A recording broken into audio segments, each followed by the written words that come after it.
Welcome to Play in School TV, episode 18. I'm Rich Prado. In today's episode, we're talking pregame, and I'm sitting in a rocking chair.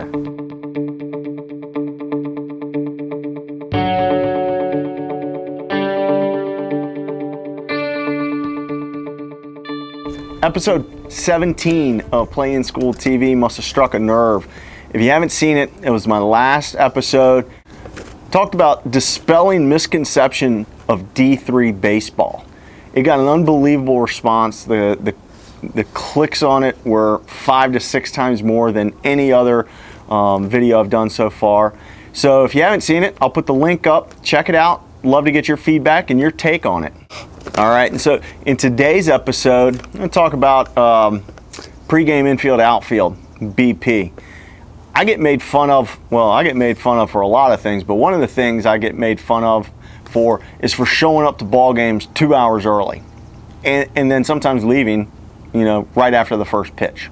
So don't get me wrong, I'm not comparing myself to Billy Beane, but if you've seen the movie Moneyball, you kind of get what he's going through too. He doesn't watch the ball game, and so a lot of times I will show up to ballparks and not actually watch the game. The way I figure it, the hay's kind of in the barn, as they say.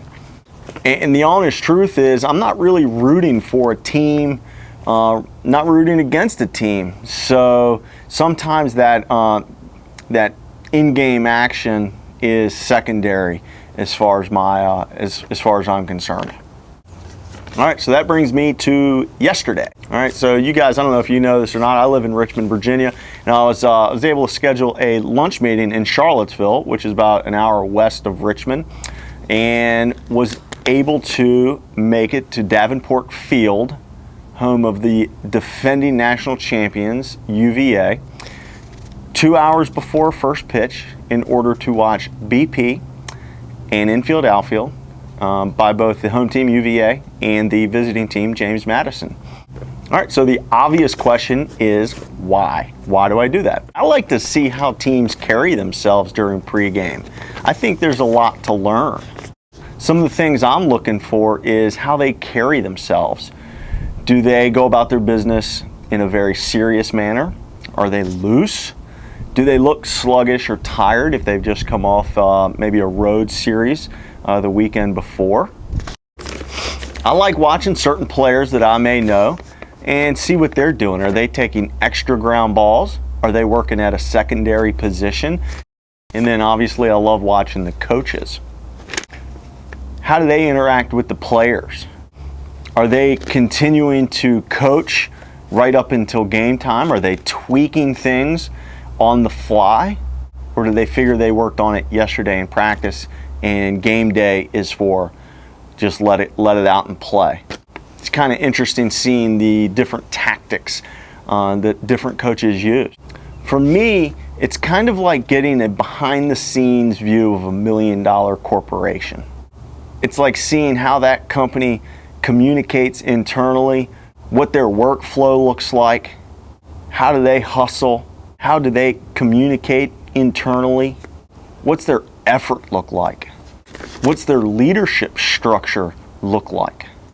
And oh, by the way, it is nice to get to say hello to friends that I've known in baseball for a long time, be it a player that I worked with years ago, or be it a coach that I stay in contact with currently, or like yesterday, getting to say hello to a guy I actually played for when I was in college.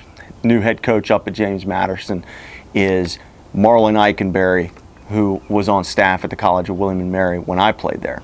So that's a pretty cool perk of showing up early. Usually frowned upon to engage in conversation in the middle of the ball game.